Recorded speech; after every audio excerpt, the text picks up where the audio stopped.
ቤዛ በስከመጨረሻም ተሳክቶላት ወደ ቤቷ ገባች። ሁሉም ተሰብስበው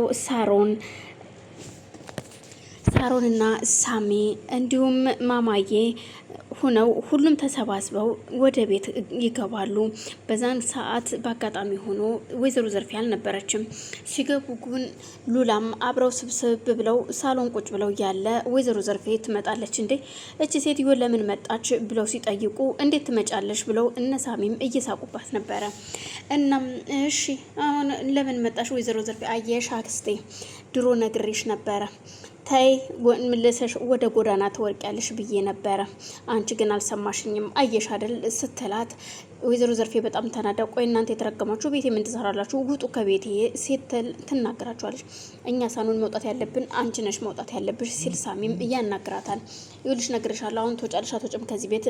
ግን አንድ ነገር ልንገርሽ ቆይ ማን መሰለሽ የሰጠን እዚህ ቤት እንድንገባ የፈቀደልን አራት አበዳሪው ቁልፍ ሰጥቶን ነው ልበልሽ ሲል እኮ እናንተ ናችሁ እዛ ቤት ተመሳጥራችሁ ከሱ ሰውዬ ጋራ እንደዚህ ያደረጋችሁት ወይ ስትል ቆይ እናንተ ናችሁ ከዚህ ቤት መውጣት ያለባችሁ አሁን ትወጣላችሁ አትወጡም ስትል አሁንም የማን አለብኝን ስትናገራቸው ወይዘሮ ዘርፌ አሁን ቤት የለቀሽ ውጭልኝ ከዚህ በኋላ ከአንቺ ጋር የመጨቃጨቅበት ምንም ምክንያት የለም ትላታለች።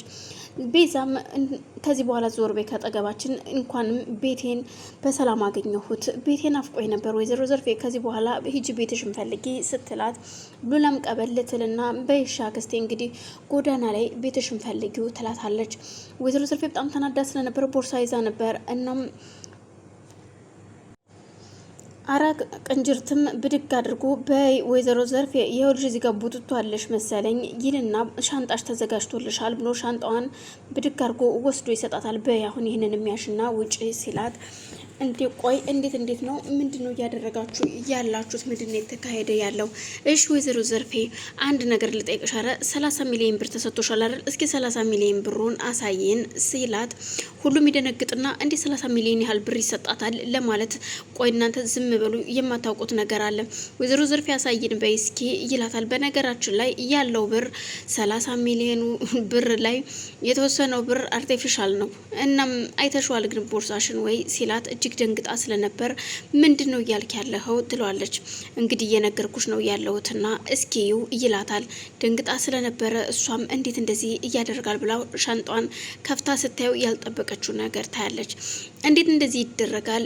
እንዴት እንደዚህ ሆኖ እንዴት እንዲህ ይሆናል? እንዴት ፎርጅድ ብር ትሰጡኛላችሁ እናንተ የተረገሞች ስትል ይስቃሉ።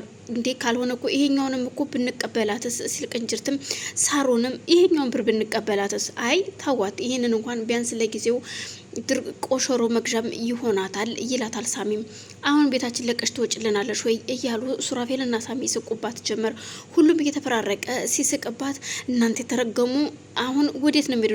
ለን በነገራችን ላይ ግን ልጅ ዘርፌ የቀረሽ መኪናው ነበር መኪናውም አሁን የለም ሲላት እጅግ በጣም ትናደዳለች። እንዴት እንደዚህ ታደርጋላችሁ? አየሽ ሁሉም ነገር ያንቺ ይመስልሽ ነበር አይደለ? አሁን መኪናውንም በእጃችን አስገብተናልኛ ከዚህ በኋላ ምንም የቀረሽ ነገር የለም። አሁን ሳር ቤትሽም ደግሞ ተቃጥሏል መሰለኝ ወዴት ይሆን የምትሄጁ? ለማንኛውም ሂጂ። አሁን ሮቤልም አለሽ ጓደኛ ለነገሩ ከሮቤል ጋራ እዛው አስፋልት መንገድ ላይ ትገናኛላችሁ። አንቺም ትጂም ሮቤልም እዛው አስፋልት ላይ ትገናኛላችሁ። አንጥፋችሁ ትተኛላችሁ አንድ ቦታ ይላታል። በጣም ተናዳ ከቤት ጥላቸው ወጣ ትሄዳለች። ሁሉም ደስ ብሏቸው እየሳቁ ነበር። በሉ እንግዲህ ሳሚና ኩቻ እዚህ ቤት እና እኔና ሱራፌልም የምንጋባበት ጊዜ ደርሷል እያሉ ሁለቱ ያወራሉ። ቅንጅርት በዛን ሰዓት ይሰማውና እንዴት የኔ ስም አይጠራም በማለት ተነስቶ ጥሏቸው ይወጣል። ማማዬም በጣም ቆይ እኔ ልከተለው ትልና ግን እኮ የቅንጅርትን ስም እዚህ ውስጥ ማስገባት ነበረብን እሱን ስላልጠራ ነው ቀር ብሎት ነው በማለት ቤዛም ስትናገር አይ ችግር የለውም በዛም ማማ ተከትለው ትወጣና እዩልህ እሱ ገና ናቸው ብሎ ነው እንጂ አንተን ረስቶ አይደለም ዝም ያለው ወንድሜ። አይ ቢሆንም ያቃል እኔ አንቺን እንደምወድሽ ያቃል። እንዴት ሲል እሱን አቃለው እኔ ሁሉ ጊዜ ነግረዋለሁ የምትወደኝ ከሆነ አሁን ሰላም ፍጠር ስትለው ባንቺ የሚጨክል ልብ የለኝም እኔ በጣም ነው የምወድሽ ስለዚህ እኔ አንቺን ማግባት ፈልጋለሁ። እንግዳውስ እኔ እወድሃለሁኝ አገባሃለሁ እንጋባለን አሁን ወደ ውስጥ እንግባ ትለውና ወደ ውስጥ ይገባሉ። ውስጥ ገብተው እየተጨዋወቱ እያለ እህቴ ምን ነው ደበረሽ ቅራለሽ? በፍጹም ቤዛ እህቴ በጣም ደስ ብሎኛል። አሁን በእኔ የተነሳ ቤትሽና ትሽ ትቀሪያለሽ ብዬ ነበረ፣ ግን እግዚአብሔር ይመስገን እንኳንም ደስ አለሽ ትላታለች። እህት ያይዞሽ ከዚህ በኋላ የኛ ነው ሁላችንም ተሰብስበን የምንኖርበት ቤት በማለት ደስ ይላታል። ሰላም ሰላም፣ ውድና የተከበራችሁ የመቅዲ ቤተሰቦች እንዴት ናችሁ? ሰላም ናችሁ? በያላችሁ በሰላማችሁ ይብዛልኝ። ይህን ቪዲዮ የምትከታተሉ ላይክ፣ ሼር፣ ሰብስክራይብ ያደረጋችሁ ቤተሰብ ሁኑኝ።